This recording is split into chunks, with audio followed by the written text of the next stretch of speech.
Hello, this is Michael Nova from Pathway Genomics, and I'm delighted to give this talk for a group at George Washington Medical Center, School of Medicine and Health Sciences. I'm the Chief Innovation Officer, and we're going to talk a little bit today about mobile cognitive healthcare and artificial intelligence, especially for the consumer, but this certainly applies to medical personnel.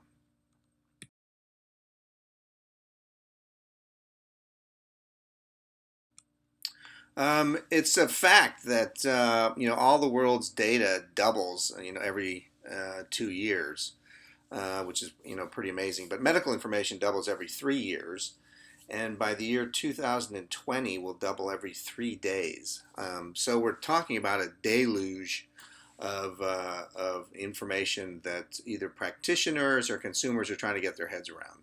And the problem with a lot of the information is that it's not relevant or it becomes obsolete or is not valid. And so there's also a major curation issue to try and understand what this information means. And medical information can be anything. It can be genetics, it can be laboratory data, it can be electronic health records, it can be Fitbit data. And so how do you make sense of it all? How can you use all these different types of information and try to make sense of it? And that's kind of the whole idea behind big data and omics, and also using artificial intelligence for analysis.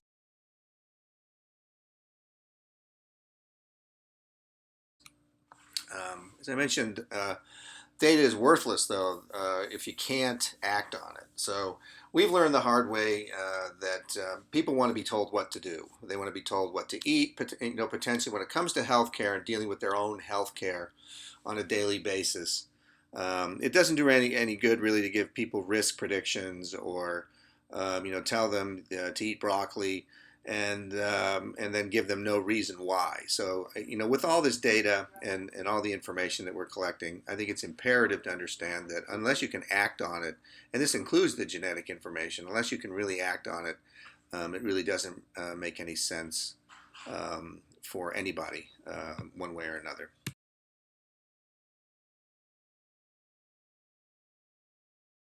So just a couple of slides on big data. How much data and how much information are we talking about? In the lower left-hand corner, you can see that it's at 1 bit or 1 byte. 1 bit, 1 byte is 8 bits. And then we moved up the food chain to 1 megabytes, in the megabyte range. One DVD, CD is about 700 megabytes. One DVD is about 5 gigabytes, and then it goes all the way up to zettabytes, exabytes and zettabytes. So in genetics, in genomics, one whole human genome is about 400 gigabytes of information, which is about 50 or 60 stacked DVDs. So that gives you an idea. Just one, silo of healthcare information can be a lot. And all the world's music is only about 6 terabytes of information. So again, medical information, and it is siloed in many different places. So your genomics data doesn't talk to your Fitbit data, doesn't talk to your electronic health records, and that's another large problem around this whole data, this whole deluge of data that we're starting to see. Um,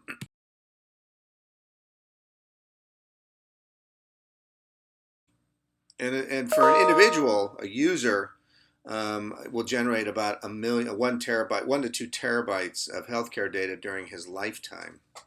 So that's about the same amount of data that's in 300 million books. And most of the data is considered unstructured, which means it's not in tabular form. It's just kind of laying around in a bunch of different places, and it is not lined up, and it doesn't look like it's in an Excel spreadsheet. And it can be genome information around individual base pairs. It can be again how many calories are linked to your Fitbit data. All of this is considered obviously healthcare information, and big data is in the realm of big data, and you generate a lot of it. Even on a day, blood pressure measurement, heart rate measurement, what you ate, all this stuff, again, is valuable if it's collected correctly. And as I mentioned, if you can act on it in a responsible way.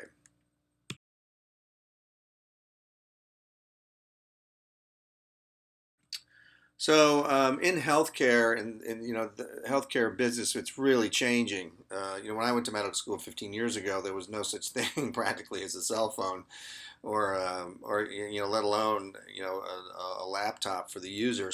So just in that matter of time, healthcare has really changed. But with the event of the movement, I think there's certain trends that are really coming into fruition, and one of them is the movement to consumerism, which is the patient. The patient is becoming ever more powerful in terms of the information that he or she can get, and a lot of that also has to do with mobile devices. There are many more mobile devices than just about anything in the digital realm, on this planet.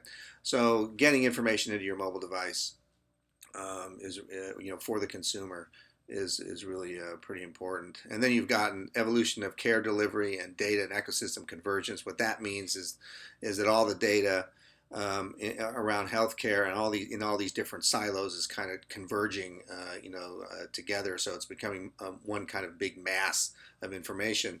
And then the opportunities, obviously, is what can I do with it? So how can we use what can I do to change my behavior? So and on a daily basis, to mitigate, potentially, long-term, disability or morbidity. So changing behavior is really important. And how can I use artificial intelligence, to do that? If I'm a provider, it's almost impossible since there is so much data to understand it all. So you're probably going to need some sort of artificial intelligence in order to do that. And then business models are really changing. You've got mobile, you've got telehealth, you've got cognitive business models, all these different things. It's not just the hospital or necessarily even the doctor anymore. It's a lot of technology that's being inserted into the medical establishment. And to be fair, the medical establishment is one of the toughest places, to insert any kinds of technology, because of patient safety and making sure that what you're doing is of relevant value to the patient.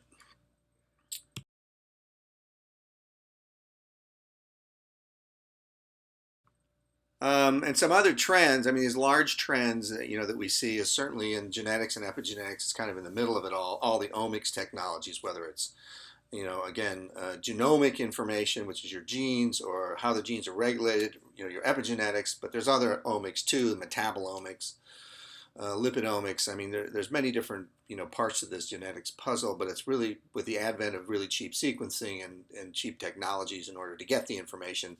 It's become a lot easier, to do these kind of analysis. And then health issues are really increasing. This is really universal. We're seeing much more obesity and type 2 diabetes, which are two big problems that every country is having issues with. And then the whole movement toward personalization with Obama's precision medicine initiatives. I think we're finding out that one size in a lot of things doesn't fit all. And to get better outcomes, better ROI, better drug effects, it's much better to try and tailor the information or tailor the analysis, directly to the user.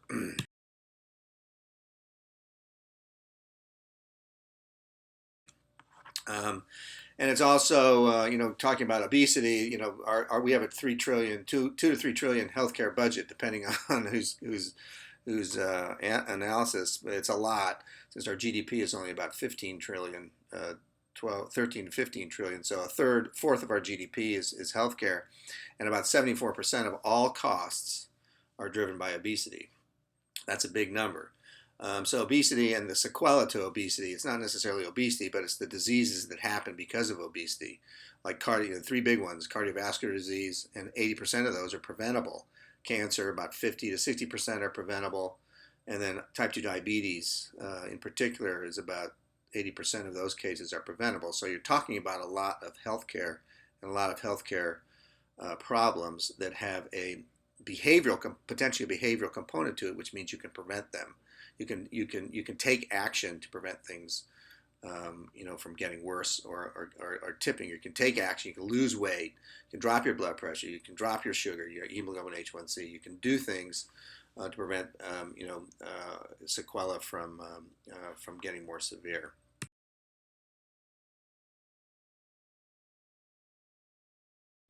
And so, not only are these trends driving healthcare, but there's also, healthcare, the analytics, all this information that's coming down the pike is the information. People are really interested in analyzing it, analyzing all the data behind electronic health records.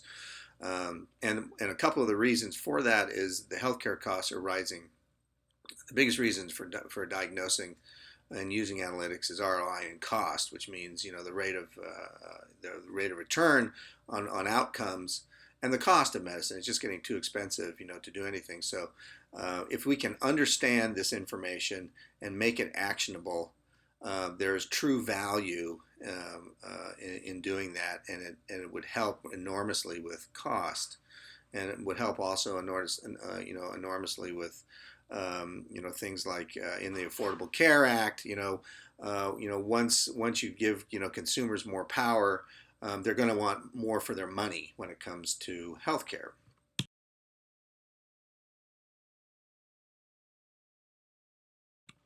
And so the data analytics business is considered really enormous.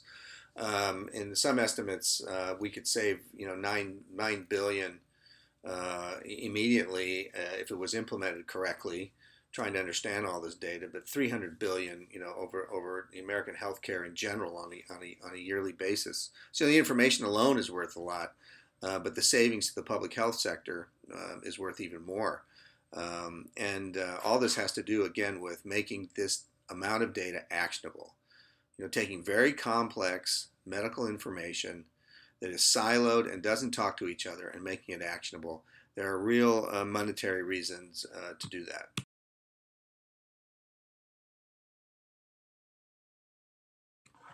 So I'm going to talk a little bit about genetics.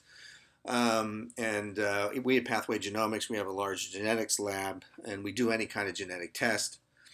And as you know, there's about 6 billion DNA letters or base pairs. If you took one piece of DNA and strung it out, take it out of one cell and string it out, it's about 6 feet tall.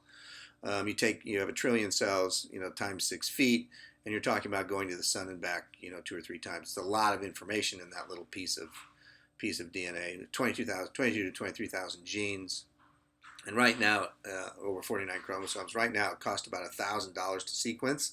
Just to do the sequencing, that doesn't mean you get a report with this information, but that's another $2,000 or $3,000. But right now, you can get a biosequencer and sequence a piece of DNA from a cell, and it costs about $1,000 to do that. That's dropping all the time. It's supposed to get to $500 within the next 5 years. And when that happens, probably everybody gets it done, and insurance will end up paying for that to get done. What's interesting, though, that in a patient's permanent health record, along with genetic information, about 70% of it is an electronic health record is test data or laboratory data. So it's not really doctors, scribbling diagnoses. It's really lab data, hard lab data, whether it's blood pressure measurements or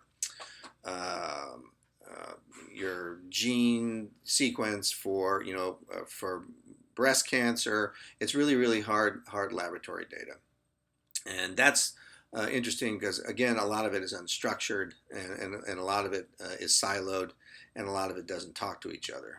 So that's what the inferences of trying to take all this information and make it actionable is really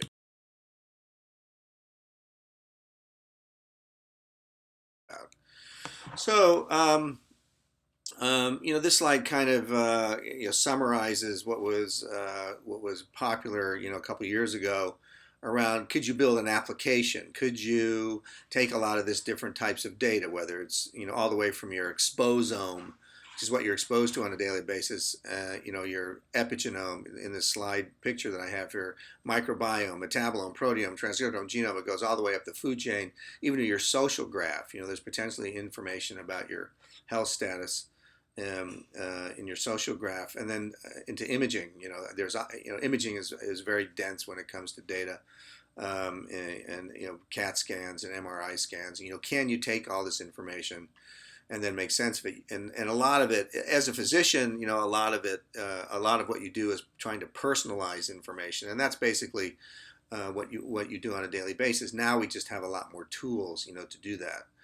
And so again, could the killer app be some sort of connecting your omics information to all this other bits of information, whether it's environmental, lifestyle, dietary, or activity-related factors? A lot of information that doesn't talk to each other, but can you use it and make sense of it, and then give it back to the consumer as very simple things to do on a daily basis. And so that's kind of where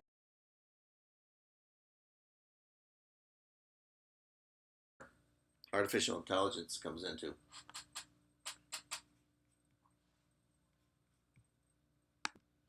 So kind of a new era is upon us. There's been a lot of press around artificial intelligence, and from an IBM standpoint, since we have an alliance with IBM around what's considered cognitive computing, it's really machine learning. The machines understand and then get smarter. And just a little bit of background.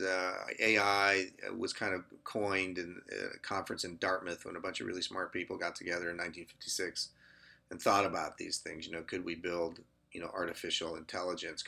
Is there a way to do that? But it's only gotten really fancy, if I can use that word, in about the last 5 years. And part of that was due to two things, really that the CPUs or the video processing chips, the chips became faster and bigger, and that allowed us to put much more sophisticated algorithms, they're hierarchical algorithms, and very deep neural networking, type of algorithms together. And so the combination of these fast chips plus the hierarchical algorithms, AI, after that kind of came together. So you can blame the video game industry, but after that all came together, we started to have platforms that we could actually, use, for real strong machine learning. And then there's things like weak AI. When you see weak AIs all over the place, if you want to categorize them, there's spam filters and cars that drive by themselves, things like that. Strong AI, is a little bit more on the machine learning, side. That's probably a little bit, come more farther out a little, where you're getting kind of really mimicking human intelligence. And then deep learning, or machine learning, and there's really kind of two big components of that. There's supervised and unsupervised, which means supervised learning, machines, get information and they're trained on it, and then unsupervised learning is they're kind of learning on the fly. But then there's reinforcement learning too. It's kind of in between supervised and unsupervised, supervised and unsupervised.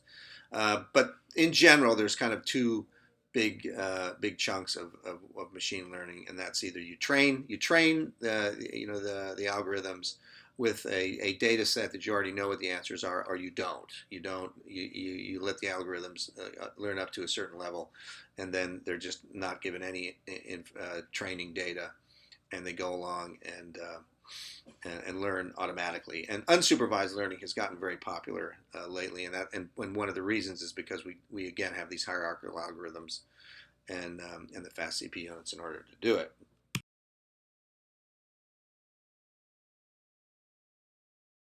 So, as Facebook's LeCun stated, a year ago, what's different today is that the stuff actually works. That's a very simple statement, but the artificial intelligence, had problems in the 80s and 90s, and I alluded to, what those issues were. And so everybody's deploying artificial, AI and machine learning. Google's got their DeepMind group, and Baidu, Facebook, and IBM has got Watson. Again, we're involved with Watson, and that's a natural language processing, system, which I'll talk about a little bit later. Microsoft has got a group. All they do, so all the big companies have got AI groups, and one of the reasons is there's probably a lot of money in it. people don't necessarily build things unless it's useful, and there's potentially money in it, as LeCun states, and that's true certainly for these large companies. So there's kind of an AI arms race.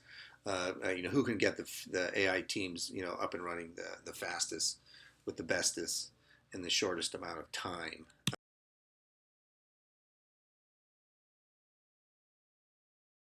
And so the gold mine, what you're going to be seeing is, for machine learning, is you'll get better algorithms, like they can predict basically ads that you would click on. That's really important to a company like Google, Facebook. Image recognition is a very hot field, and the competition in image recognition is fierce.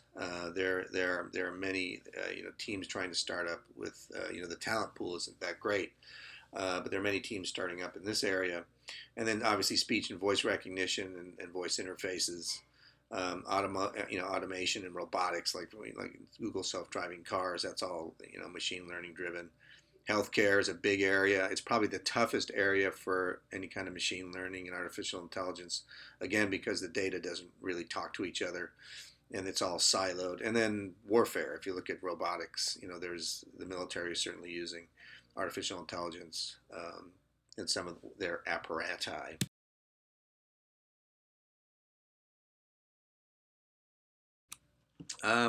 And to look at AI very simply, an AI is really just a software agent, and it's got it perceives things from the environment. It's got sensors potentially. If you look at robotics, it's got sensors, and then it does something. It's got actuators, which gives you an action.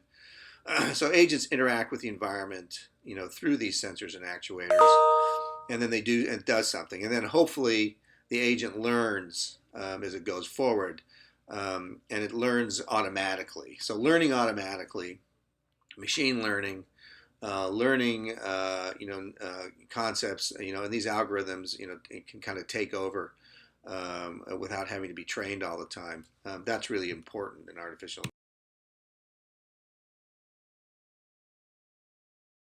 intelligence. And some of the we'll go too much into this, but some of the algorithms and a lot of them, what we call classifiers, are based on some type of probabilistic, programming, and most of it is really Bayesian, in nature. So again, a lot of it is based on Bayesian interference, which is classic probability theory, where you've got the probability of A if B, and you're trying to fit information on curves. You're trying to fit it, as close to the training data or as close to the examples as you can get, and that's the whole idea behind many of the algorithms in machine learning, and there are a lot of them. There's all sorts of classifiers, from support vector machines,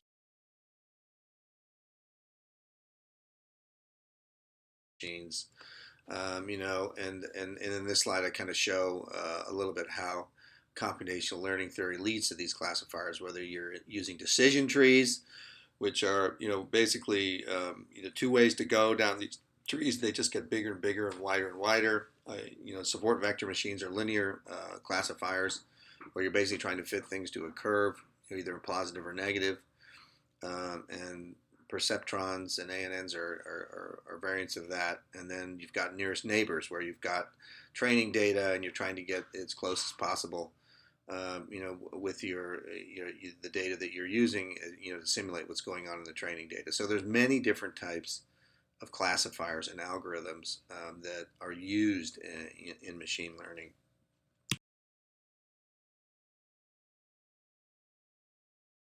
And including in the video area.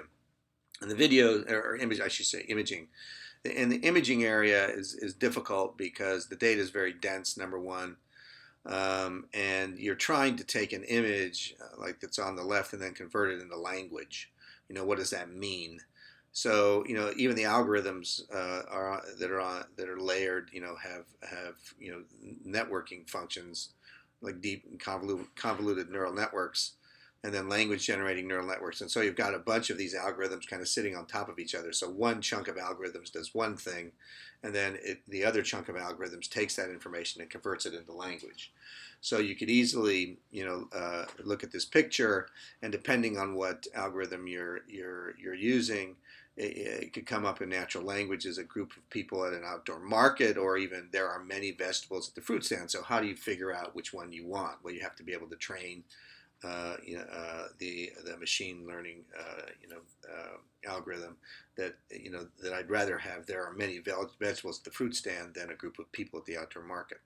And hopefully the algorithm is sophisticated enough that eventually, when it's used and trained enough, it'll figure that out. So vision and converting images into language is particularly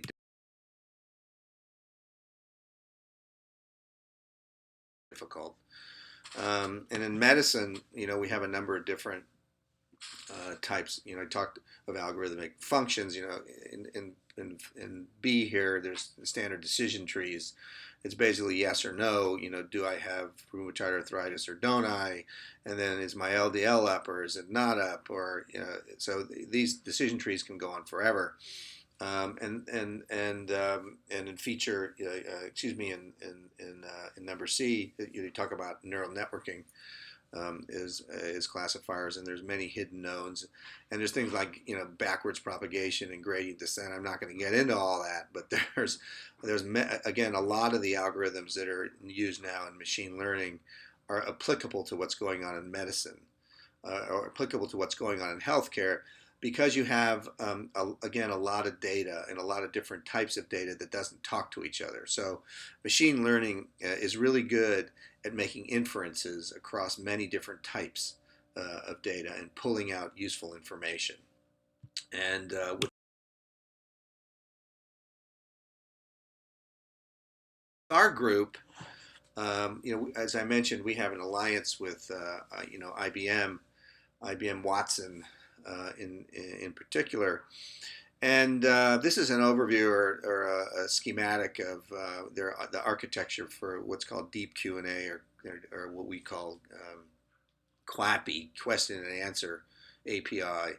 And basically, I'll go through it quickly. What this part of the Watson component does with our artificial intelligence. We had to basically build an AI on top of the Watson to do certain things, and I'll talk about it a little bit. But basically, what Watson does is it finds documents. Go out and find documents, extracts text, and tokenizes it, and then scores to make sure that it's the most informative. Labels it basically, and then merges it into the corpus to give you an answer. So it goes and it reads books. In short order, what Watson does really well is it reads books because it's trained in natural language. And natural language means it knows what's a noun, knows what's a verb, knows how sentences are put together. And because of that, it can interpret, and you can ask it questions, Q&A pairs. You can ask it questions about things, and it'll give you back answers. And you can do that in natural language. And that's really important, especially in healthcare, because a lot of the information, again, is unstructured in healthcare, and it's in natural language. So it's important for it to understand the difference between rheumatoid arthritis and rheumatoid joint disease. Is that the same thing? There's semantics involved in it, and if you training Watson long enough, it'll be able to figure that out.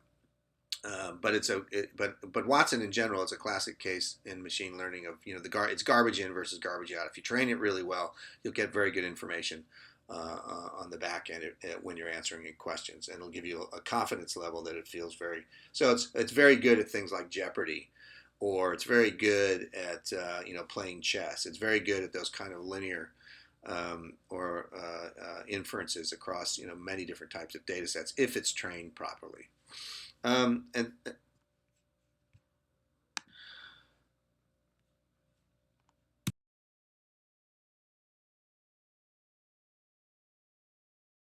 so what's interesting about Watson and applying it to mobile, and that's what we're doing. We're trying to apply it to mobile devices. How do you how do you do that? From a standpoint of, is it a good idea to apply artificial intelligence to basically handsets? And what's interesting is in 2016, this got a lot of press in Forbes. Tim Cook said that users will trust health apps more than their doctors. So does that mean that I'm never going to go to a doctor again? No, but users in general feel very comfortable with healthcare and healthcare applications This is what it really means. Healthcare applications on their handsets. They're not adverse to doing that, at least in the United States. And in 2016, about 79% of Americans said they would be willing to use a wearable device to manage their health if they knew that the wearable device was actually giving them back pertinent information. And what's also interesting about this is that the users need very much to get engaged. I mean, I think there's about 160,000 healthcare applications on the iPhone store, the Apple Store, but a lot of them aren't used very much. And part of the reason for that is because there's no real there's no real good engagement component to it. I mean, you're not going to use an app that isn't fun. Even in healthcare, it can't be trivial. You're trying to do potentially serious things, but there has to be some sort of engagement component in it. The good thing is, though, is that everybody's after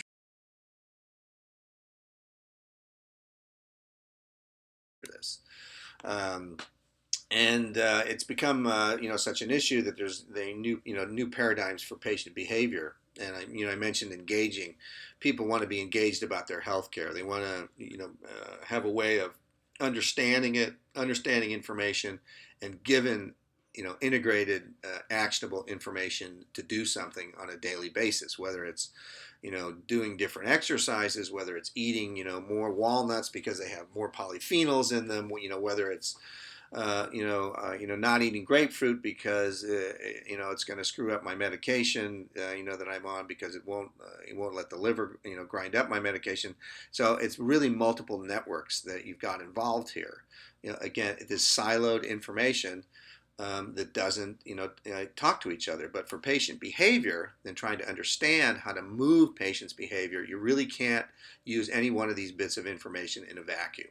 I think that's the whole crux of healthcare in general, and why artificial intelligence is so important for it, is that just giving you genetic information about something is not necessarily valuable. It has to be placed into context with all the other medical information when trying to give you something actionable to do.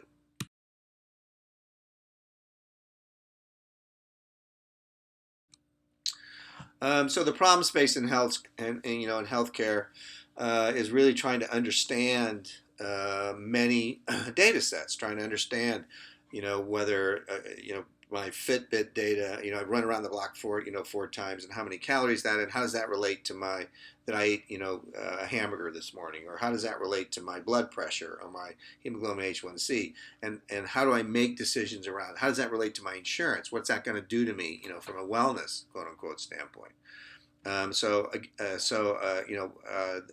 Because of all this siloed information and different types of information, healthcare was just really ripe for machine learning and trying to understand, how to develop actionable information around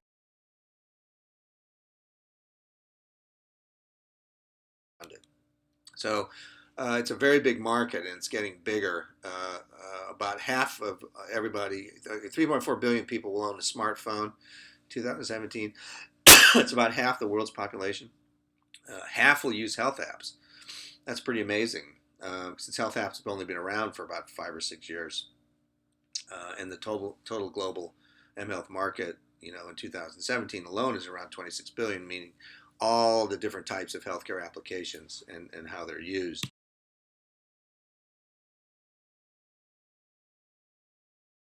And a little bit more, to that, most people, about 60 to 70% of all healthcare applications are around lifestyle and fitness and diet information, kind of wellness, how to keep myself well. I don't want to get sick. I don't want to go to the doctor. There are many applications that are around disease management, typically, for things like medication control, or, type 2 diabetes reminders. But most of the healthcare apps that people find valuable are in the wellness area. And again, the market is very large and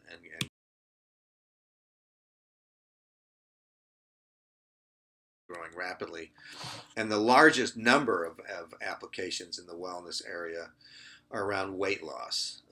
Apparently, in 2014, there's about 50 million weight loss applications total.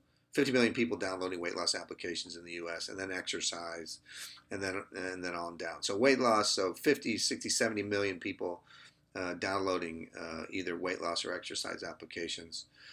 Shows you just the power, and this is on mobile devices. This is the power of, number one, the mobile device, and the power of getting some sort of wellness and healthcare app directly to the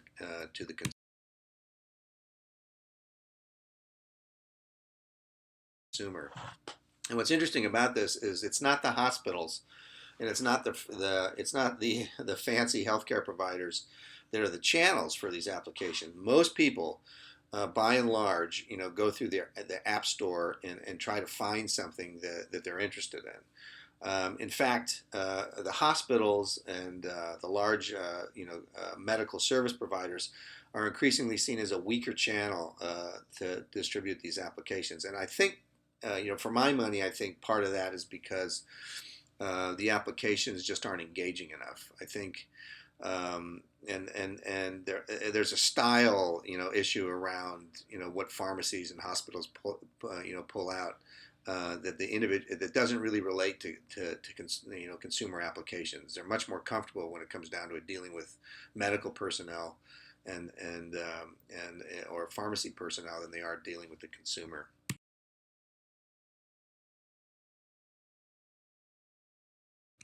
Um, Cognitive health cares. This is kind of the crux of what we're doing. Again, it's using machine learning to take all this information, the clinical information, the fitness information. I ate hamburger, what my weight is, blood pressure, and then distill it down into bite-sized chunks, and then give you something to do, and using artificial intelligence and machine learning to do it. There's really no other way, in my opinion, that you'll ever be able to do that without some sort of machine learning component. It's just way too complicated.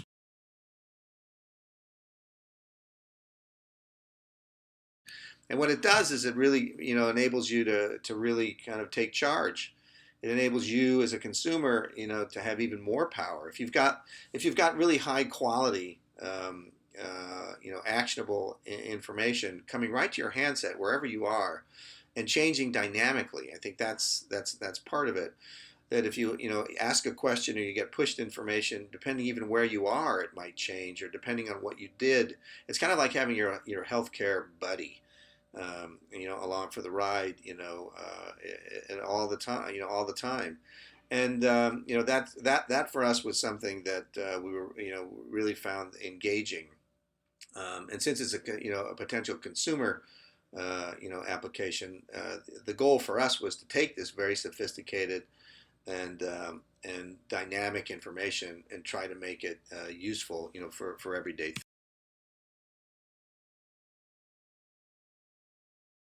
things. So the app that we built is called Ohm, and it's really the first kind of machine learning precision medical application linked to genetics and artificial intelligence, and then providing consumers for precision information. So as an example, if you ask it like what should I do for exercise today, it would tell you, well, you should probably do this, but you've got this particular gene, or you had this blood pressure result, and you should do this instead of that. So it basically gives you really concrete, actionable information around very sophisticated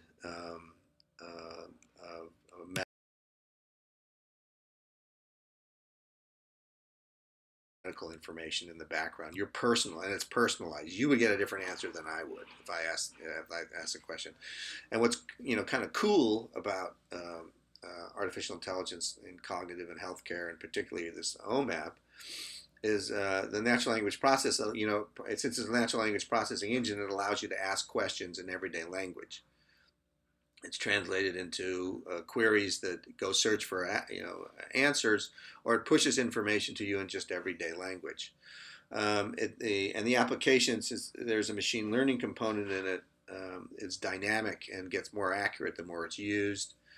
And then we can accommodate any kind of specific client content, whether it's genetic information or insurance or electronic health records, and then the information is stored in your personal HIPAA compliant cloud.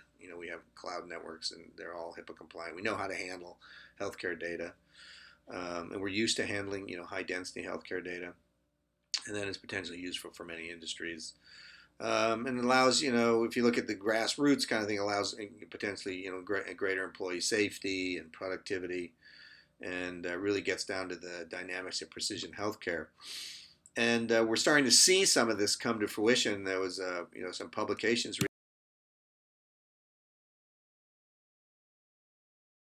recently about using, machine learning to predict glycemic responses.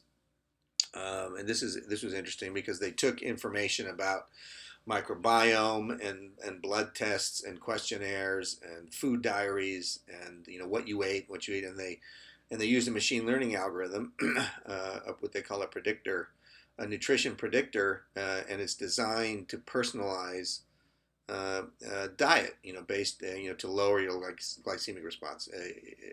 In type 2 diabetes, if you eat kind of processed foods, or you eat things that raise the amount of kind of basic sugars in your blood, that's a bad thing. You don't want that happening. So you want really kind of lower glycemic diets to prevent that from happening. And this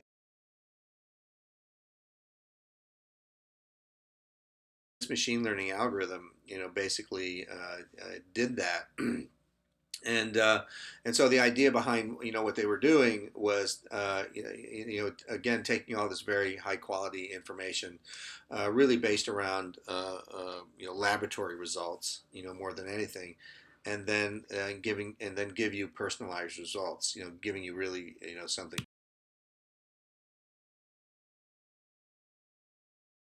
to do.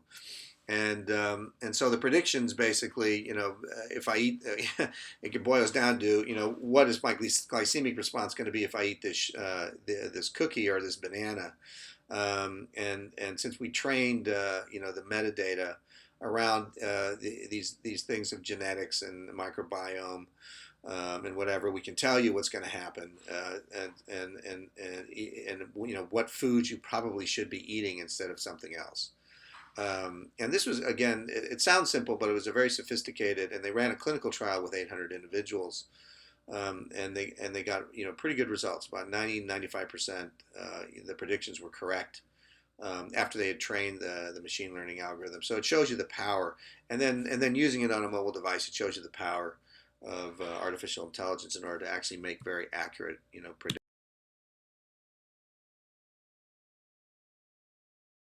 predictions. So for our OMI engine and the OMI app, there's a very strong curation component in it, which we had to build. We kind of had to build our own artificial intelligence on the top of IBM Watson, as I mentioned earlier, and the reason we did that is the classifiers that I talked about needed to be able to go out and search for information automatically. When it comes down to it, users are kind of lazy, so they don't want to do a food log. They don't want to they don't want to have to go get things that they don't have to. And so we had to be able to put that capability into the machine learning component, or the classifier. And then we use Watson, as a corpus. Watson has terabytes worth of medical information in it. It's got 20 million PubMed references. It's getting trained on imaging. It's getting trained on a lot of high quality healthcare data. And so with our classification system over the top of it, we were able to design an application that is very sophisticated in terms of giving you back information around very complex healthcare data. So as an example here, this lady is, what should I do for my workout today? The answer is you should go for this run because you're near Central Park, but you should take Advil because you've got a gene that you're a slow metabolizer of caffeine, so you only get one cup of coffee or whatever. And then you're near one of your friends. Would you like to ask him for a run? So again, it takes a lot of medical information and GPS information, where you are, and then it goes and tells you what you should do for exercise, or goes and tells you what you should do to eat, or where you should eat, based on this very dense data.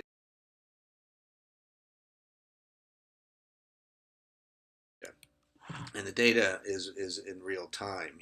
The data is dynamic, and so you might you hop on the bus and you might get a different answer if you ask that question. You're going you as an individual get really personalized information, and the data gets updated all the time. It gets we add more components to it. There are potentially dozens and dozens of places where we could get potential precision healthcare information about you and use it in this application, and that's what we're trying to accomplish in the long run. So the avatar and the AI. These are some screenshots that I just put in there for reference. And it shows some of the types of questions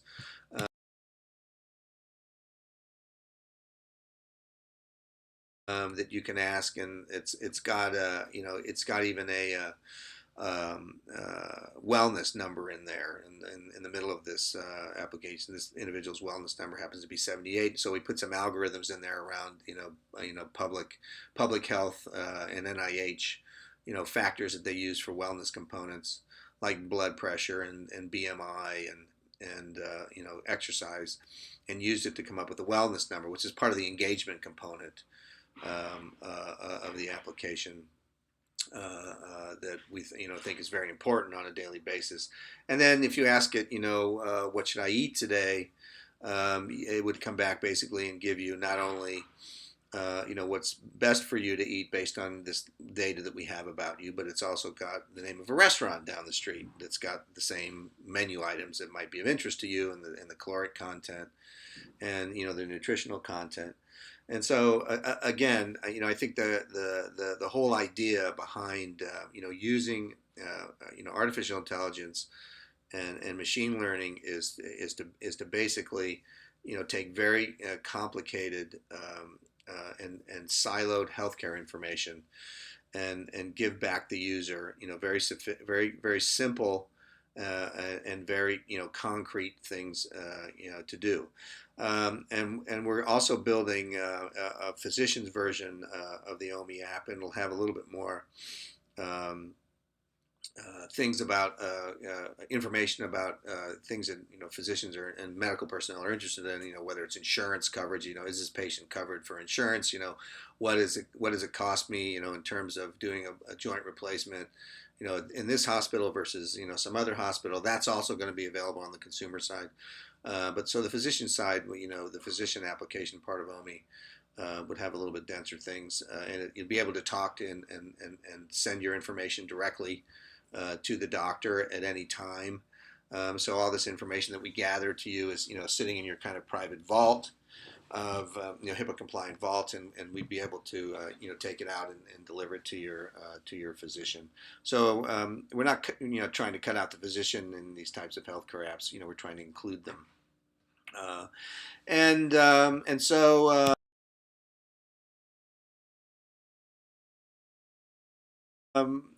there we are. I think the final word from my favorite philosopher Dilbert, in this cartoon here. I combined a DNA test kit with big data. That's kind of what we're doing here. We're combining big data with the DNA test, and to predict a person's future health issues, but not necessarily prediction. We're trying to give you, actionable information. We're trying to give you things, that really make a difference and are validated scientifically. We're all about evidence-based medicine. And that depressing knowledge caused every member of the test group to make risky lifestyle choices. Now half of them are dead. That's kind of funny. But at the risk of bragging, that's exactly what my model predicted. Which is kind of interesting, So there's two sides of this coin about machine learning. You might not like some of the stuff that we tell you, to do, but we'll leave it up to you and the machine to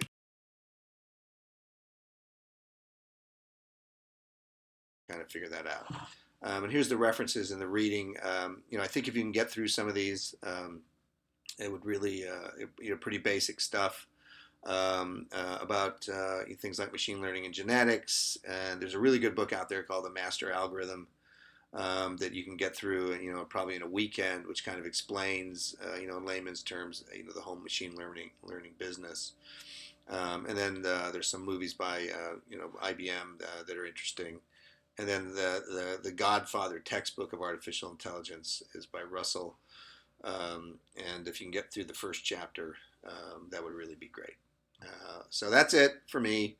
I'm Michael Nova. I'm the Chief Information Officer at Pathway Genomics, and I've been delighted to talk to you as individuals and as a group.